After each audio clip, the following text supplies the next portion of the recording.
નમસ્કાર. સરદાર ગુર્જર ડિજિટલમાં મહત્વના સમાચારો પર એક નજર. ગંભીરા બ્રિજના તૂટેલા ભાગને સ્ટીલ બ્રિજથી જોડવાની કામગીરીનો ધમધમાટ. 2 માસમાં નાના વાહનો અવરજવર કરી શકશે.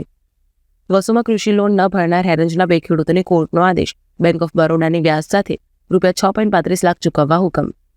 પેટલાદ ધર્મજ રોડ ઉપર આવેલા શાહપુર પાટિયા પાસે લક્ઝરી બસે એક્ટિવાને ટક્કર મારતા ચાલકનું મોત. આંકલાવ તાલુકાના કંથારિયાના તળાવમાં હજારો માછલીઓના સાગ માટે મોત. ગ્રામજનોની તપાસની માંગ. વિરમગામ માલવણ હાઈવે પર વણી ગામ નજીક ઓવરબ્રિજ પર બંધ ટ્રક પાછળ બાઇક અથડાતા યુવકનું મોત. બાલાસિનોરની 54 વર્ષ જૂની જીઆઈડીસી ભગવાન ભરોસે બિસ્માર માર્ગો અને લાઇટના અભાવે અડધા કારખાના બંધ થવાના આરે. ભાષાઓની વિવિધતામાં એકતા પર આધારિત CBSEની અનોખી પહેલ. 4 થી 11 ડિસેમ્બર દરમિયાન ભારતીય ભાષા ઉત્સવની ઉજવણી. નેશનલ હેરાલ્ડ કેસમાં સોનિયા અને રાહુલ ગાંધી સામે નવી FIR. ઈડીની ફરિયાદને પગલે દિલ્હી પોલીસની કાર્યવાહી. વિરાટ કોહલીએ નોંધાવ્યો નવો કીર્તિમાન.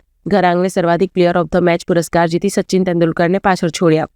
આજથી શરૂ થતા શિયાળુ સત્રમાં સિગારેટ, ગુટકા અને પાન મસાલા પર ટેક્સ વધારવા. નવા બિલ રજૂ કરાશે. GST 28% થી વધારીને 40% કરાશે.